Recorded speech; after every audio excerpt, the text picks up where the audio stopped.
जो मैं खाता हूं वो ये खाएंगे।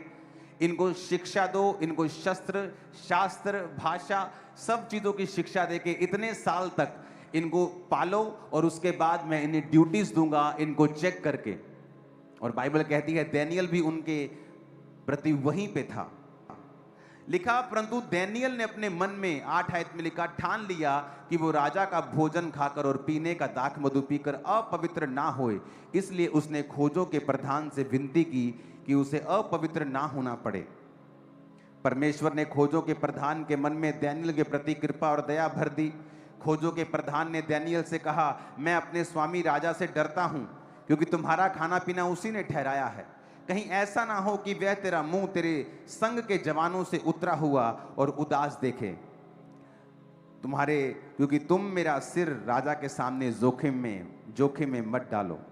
तब डैनियल ने उस मुखिए से, जिसे खोजों के प्रधान ने डैनियल, हनन्याह, मिशाएल और अर्जा के ऊपर देखभाल करने के लिए नियुक्त किया था, कहा, मैं तुझसे विनती करता हूं, अपने दासों को 10 दिन तक जांच और हमारे खाने के लिए साग पात और पीने के लिए पानी दे, और 10 दिन के बाद हमारे मुंह, जो जवान राजा का भोजन खाते हैं, उनके मुंह को देख, और जैसा तुझे देख पड़े उसी के अनुसार अपने दासों से व्यवहार करना।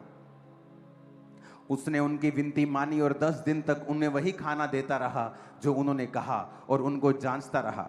10 दिन के बाद उनके मुंह राजा के भोजन के खाने वाले सब जवानों से अधिक अच्छे और चिकने दिखाई पड़े। तब वह मुखिया उनका भोजन और उनके पीने के लिए ठहराया हुआ दाख मधु दोनों छुड़ाकर उन्हें साग पात देने लगा। अब यहां पर समझने वाली बात है, परमेश्वर ने कहा, जब ग्रेटनेस शुरू होती है आपकी लाइफ में, महान जीवन की ओर जब आप कदम लेते हैं, वो कदम हमेशा आपका सबसे छोटा कदम होता है। अगर आज आपको यहां से अमेरिका जाना है और आप यहीं से सोच लें मुझे यूएसए की फ्लाइट पकड़नी है, वो छोटा सा कदम जो पहला आप उठाते हैं, वो है तो छोटा सा, पर आपकी डेस्टिनी की तरफ आपको लेके जा रहा है। महान व्यक्ति बाइबल में वही हुए हैं जिन्होंने छोटी शुरुआत की है।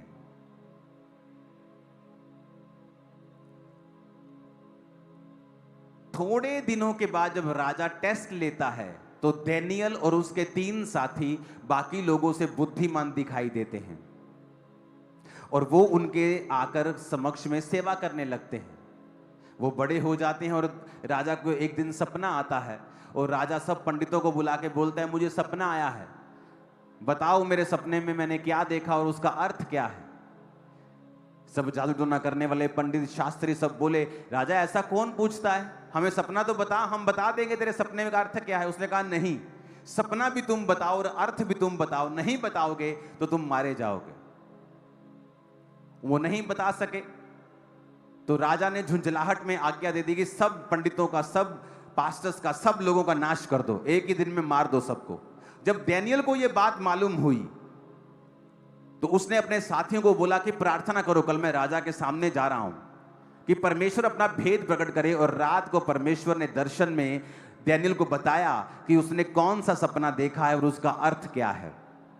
अब मेरी बात ध्यान से समझना, जब वो डैनियल राजा के पास मैसेज भेजता है और राजा उसका सपने का अर्थ समझने के लिए बुलाता है उसको अंदर, और डैनियल उसको एग्जैक्ट वही बताता है कि तूने एक मूर्ति देखी है जिसका सिर सोने का, जिसकी भुजाएं चांदी की, फिर पीतल, फिर लोहा, पैरों की उंगलियां लोहे और मिट्टी की बनी हुई, और इस तरह से वो बड़ा पत्थर आके उसको मारता है और वो चूर चूर हो जाता है, और फिर बड़ा पहाड़ बन के पृथ्वी पे फैल जाता है। और राजा शॉक्ड हो गया और उसने कहा कि डैनियल को सबसे ऊंचा पद दिया जाए, और डैनियल के 3 जो आगे लोग थे उन्हें प्रांत के मेन काम स्टेट के दिए जाएं।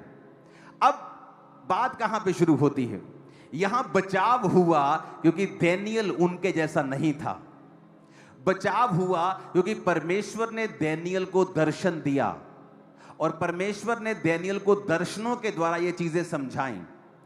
अगर डैनियल डर जाता और राजा का दाख मधु यानी जो नशीला पदार्थ है, अगर वो डैनियल को रोज पिलाया जाता और राजा का वो मूर्तियों के सामने चढ़ाया गया मीट जो वो चढ़ाते थे, अगर डैनियल रोज खाता, परमेश्वर कभी भी डैनियल को सपने में इसका अर्थ नहीं बताते। वचन में लिखा है दाख रस के मतवाले मत बनो, क्योंकि जो कोई व्यक्ति शराब के नशे में रहता है उसकी आत्मा हिली हुई होती है। एक चूहे जैसा व्यक्ति भी शराब पी के शेर के जैसी बातें करता है। क्यों? क्योंकि उसकी आत्मा जो है शराब स्पिरिट के ऊपर फर्क डालती है, वो दलेर कर देती है आदमी को। परमेश्वर ने कहा कि अगर तुम शराब से दलेरी लोगे तो मेरा पवित्र आत्मा भी दलेरी देता है। इसीलिए जब कई बार आप बहुत ही कमजोर फील कर रहे होते हैं और डरे हुए फील कर रहे होते हैं और आप परमेश्वर की प्रेजेंस में चले जाते हैं और 4, 5, 3 दिन, 2 दिन, 1 दिन प्रार्थना में बिताते हैं और सडनली आपके अंदर दलेरी आ जाती है। ये वही दलेरी है जो शराब पी के लोगों के अंदर आती है और आप में पवित्र आत्मा के जरिए आई है। इसलिए नए नियम में परमेश्वर ने कहा कि अगर तुम्हें शराब पीनी है तो फिर पवित्र आत्मा तुम्हें वो दलेरी नहीं दे सकता, क्योंकि वो दलेरी या तो तुम शराब से ले सकते हो या पवित्र आत्मा से ले सकते हो। तो इसीलिए परमेश्वर ने कहा था कि तुम शराब ना पियो, शराब उनको दो जो मरने पे हैं, जो उदास हैं। लेकिन आज ये वचन कोई नहीं पढ़ता।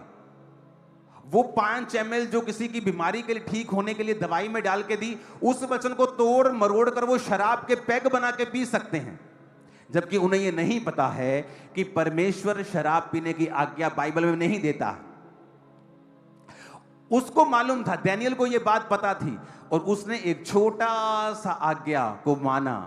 अगर डैनियल शराब के नशे में रोज रहता और उसकी स्पिरिट और उसका दिमाग उस अल्कोहल के इन्फ्लुएंस में होता, मैं आपको गारंटी देता हूं कि परमेश्वर कभी भी उसको दर्शन में उत्तर नहीं देते। डैनियल तब तो अपनी जिंदगी बचा लेता कि अब तो मैं बच गया हूं, अगर मैं विरोध करूंगा तो राजा मुझे मरवा देगा कि तू कौन होता है शराब ना पीकर, मेरे देवताओं का मांस ना खाकर चढ़ाया हुआ, तू अपने आप को क्या बेटर समझता है, मार दो इसको। उसके लिए क्या है, वहां पे लाखों बच्चे पढ़ रहे होंगे, कई बच्चे कई देशों से पढ़ रहे होंगे, वो हजारों ट्रेनिंग हो रही है, एक मर भी जाएगा तो राजा का क्या जाता है। लेकिन डैनियल ने स्टैंड लिया कि मैं परमेश्वर के वर्ड के ऊपर खड़ा रहूंगा। डैनियल ने सोच लिया था कि मैं ये खाना नहीं खाऊंगा। अब डैनियल ने अपने जान की परवाह नहीं की, और अपनी जान की परवाह ना किए बगैर उसने कहा कि भाई साहब तू मुझे साग पात दे दे, तू मुझे साग दे दे, तू मुझे सरसों का साग दे दे, मुझे तू गोभी आलू दे दे, और 10 दिन के बाद तू मेरा चेहरा देखना।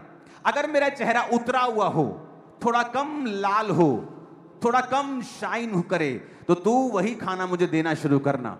और जब 10 दिन के बाद देखा गया तो जो मीट मांस खा रहे थे और बड़ा अच्छा खा रहे थे, उनका चेहरा गिरा हुआ था डैनियल के मुकाबले। ये पहला साइन था जो परमेश्वर ने दिया कि डैनियल, अगर तू मेरे छोटे से छोटे वचन को मान सकता है तो मैं तेरी जिंदगी में तभी काम कर सकता हूं, उसी तक वक्त काम कर सकता हूं। और तभी से परमेश्वर ने उसके जीवन में चिन्ह दिखाने शुरू किए। और बाइबल कहती है डैनियल ने कहा मैं अपनी मौत ले सकता हूं पर मैं ये खाना नहीं खा सकता हूं। एंड में देखो क्या हुआ। अगर डैनियल शराब पीता तो जब राजा ने आज्ञा दी कि सब मार दिए जाएं, उनमें डैनियल भी होता। इतिहास गवाह है, बहुत से ऐसे क्रिश्चियन ऐसी आज्ञाओं के नीचे मारे भी गए हैं, आप पढ़ के देख लो। लेकिन डैनियल उस समय नहीं मरा, क्योंकि उसने ठान लिया था कि मैं परमेश्वर के वचन को नहीं ब्रेक करूंगा। आप किसी के यहां काम करते हैं, वो छोटी सी 100 रुपए की चोरी आपके ग्रेटेस्ट फ्यूचर को खत्म कर। हालेलुया। परमेश्वर का वचन ही कह रहा है कि हम परमेश्वर को तो जानते हैं पर उसके कामों को करते कि नहीं करते। वचन तो हमने सुन लिया, वचन में लिखा है कि अगर तेरे पास 2 रोटी है तो एक जाके दे क्या, तेरे पास 2 कपड़े हैं तो दूसरा दे दे।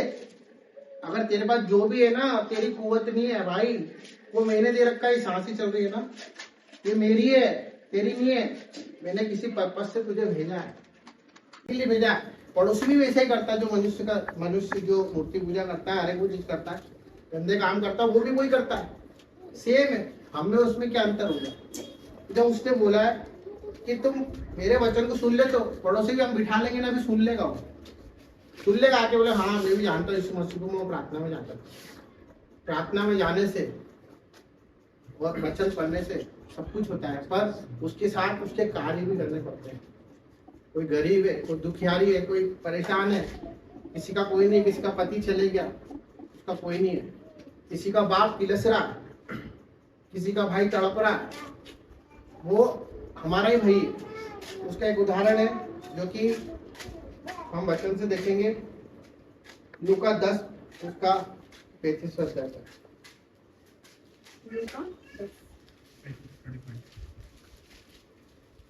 दूसरे दिन उसने 2 दिनार निकाल कर, हाँ यही है उसका 30 से 35 तक। यीशु ने उत्तर दिया, एक मनुष्य यरूशलेम से यरीहो को जा रहा था कि डाकुओं ने घेर कर उसके कपड़े उतार लिए और मार पीट कर उसे अधमरा छोड़ चले गए। पूरा पढ़ो। और ऐसा हुआ कि उसी मार्ग से एक याजक जा रहा था, परंतु उसे देख के कतरा कर चला गया। इसी रीति से एक लेवी उस जगह पर आया, वह भी उसे देख के कतरा कर चला गया, परंतु एक सामरी यात्री वहां आ निकला और उसे देखकर तरस खाया। उसने उसके पास आकर उसके घाव पर तेल और दाखरस डालकर पट्टियां बांधी और अपनी सवारी पर चढ़ाकर सराय में ले गया और उसकी सेवा टहल की। दूसरे दिन उसने 2 दिनार निकालकर सराय के मालिक को दिए और कहा, इसकी सेवा टहल करना, और जो कुछ तेरा और लगेगा वो मैं लौटने पर तुझे भर दूंगा। हालेलुया। हालेलुया। ये कौन था? सामरी। सामरी के विषय आप सब जानते, परमेश्वर को नहीं जानता था, जानते थे या नहीं जानता था, पर वो कार्य को जानता था करना, क्योंकि उससे पहले एक याजक आया, फिर लेवी आया। वो याजक कौन?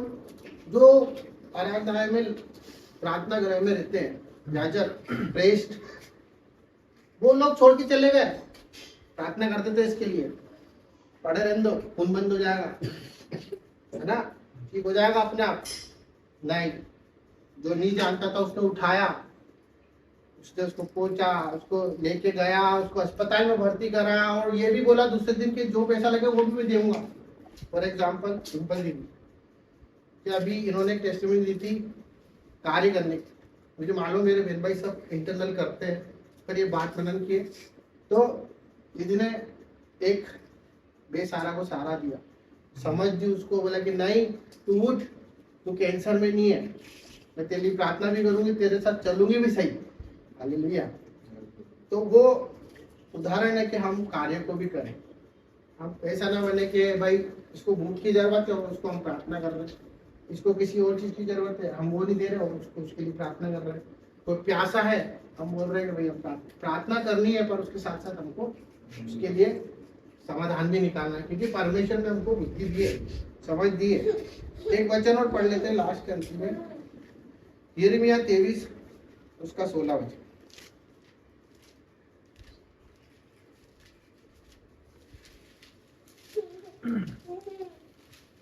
सेनाओं के यहोवा ने तुमसे यूं कहा है, इन भविष्यद्वक्ताओं की बातों की ओर जो तुमसे भविष्यवाणी करते हैं कान मत लगाओ, क्योंकि ये तुमको व्यर्थ बातें सिखाते हैं। ये दर्शन का दावा करके यहोवा के मुख की नहीं, अपने ही मन की बात कहते हैं। हालेलुया। हालेलुया। ये वो उदाहरण है जो आज दुनिया में हम जब YouTube खोलते हैं तो बहुत सारे झूठे भविष्यवक्ता आ चुके हैं। वो ऐसी ऐसी चीजें सिखा रहे हैं आप लोगों को। परमेश्वर उससे घृणा करता है। परमेश्वर चाहता है कि हम उसकी सच्ची शिक्षा में चलें, किसी के मन के भरमाने में नहीं आए, क्योंकि वचन हमारे पास है। अगर कोई बोल रहा है, आज मैं बोल रहा हूँ, पर अगर वचन से अलग बोल रहा हूँ तो आप समझ जाओगे कि ये व्यक्ति झूठ बोल रहा है। इतना भेद हमको परमेश्वर ने दिया है। तो परमेश्वर, अगर हम जा रहे और किसी ने हमारी भविष्यवाणी कर दी तो हमको उसका जीवन भी देखना है। तो सच में मसीह है, सच्चा आदमी जो परमेश्वर के ऊपर उससे बुलवाता है। तो बहुत से ऐसे प्रभु घृणा करता है कि ये मेरे लिए आया था और ये अब मनुष्य की बातें सुनने लगे, वचन में नहीं देख रहा है, वचन में नहीं पढ़ रहा है। और किसी ने बोल जाए तेरे जीवन में तो तू कल कार लेके आने वाला है या कल तू ये लेने वाला है, पर वो सब मिलेगी। पर हमको ये समझना है कि हम सही में वचन पर ध्यान दे रहे कि नहीं दे रहे, वो परमेश्वर की ओर से ही होगी जो भी होगा। फिर से हम वही वचन पढ़ेंगे जो कि यूहन्ना 14 का 23 जो शुरू में मैंने पढ़ा है, मैं खुद पढ़ लेता हूँ। इसलिए पढ़ेंगे क्योंकि सबने पढ़ लिया है, तो बहुत सारी नेगेटिविटी चीजें थी।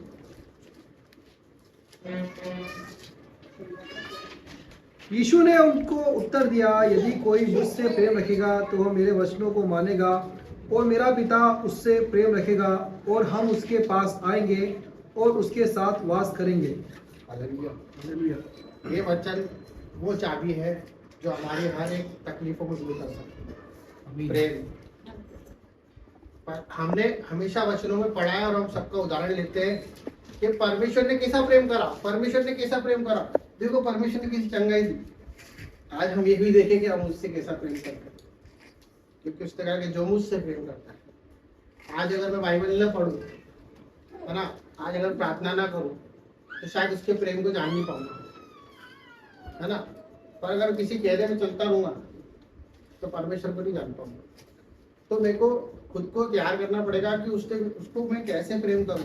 जैसे आज हम सभी लव मैरिज कर रहे हैं, ये नहीं मतलब सभी का लव था, तो हम अगर किसी को लव लेटर मिला या व्हाट्सएप पे मैसेज आया तो हम दिन में 3 बार देख लेते थे, अरे यार मिस यू करा इसने, करा कि नहीं करा, है ना। अभी बाइबल पढ़ना ऐसा हो गया है जैसे कोई पत्थर उठाना भारी। ये परमेश्वर का प्रेम पत्र है, इसको इस तरह से पढ़ो कि आज कौन सी बात प्रभु मेरे प्रेम के द्वारा बात करें। इसको ऐसे ज्ञानवान, प्रभु को ज्ञानवान लोग नहीं चाहिए, प्रभु को चाहिए कि एकदम मेरे प्रेम में चलते रहे, मेरे रस में बहते रहे, है ना। आज मेरी वाइफ यार उसको ये चाहिए वो चाहिए, हम कितना सोचते हैं, बच्चों को ये चाहिए, तो हम बिना सोचे भी समझ जाते हैं कि उसको क्या चाहिए। तो परमेश्वर ऐसा परमेश्वर है जो जाते जाते भी एक पवित्र आत्मा देके गया और बोल के गया कि वो तुमको सब बता देगा, तुमको क्या चाहिए, कैसे करना, और सच बताना अपने अंदर आत्मा से। कि हमारे साथ साथ एक व्यक्ति जो हमसे बात करता रहता है कि नहीं करता रहता, दिन भर करता है ना हमसे। अच्छा, फिर एक परिस्थिति ऐसी आती कि कोई बोलता है कि चल वो काम करते हैं, तो वो अपना हृदय बोलता है मेरे को उधर नहीं जाना था, मेरे को लेके जाना उधर, ये काम नहीं करना। वो प्रबलता किसकी है? वो प्रबलता प्रभु का प्रेम है, वो पवित्र आत्मा है जो दिन भर आपसे बातें करती रहती है, और वही बचा के हमको लेके ही सबको। हम तो ऐसे पछड़ गए थे, सबका जीवन ऐसा है, किसी के पिताजी नहीं थे, किसी के माता नहीं थी, कोई हॉस्पिटल से निकला, कोई सब कुछ खो गया, कोई सब कुछ कहाँ से स्विट्जरलैंड से व्यक्ति आ गया, मतलब मैं तो नहीं पता।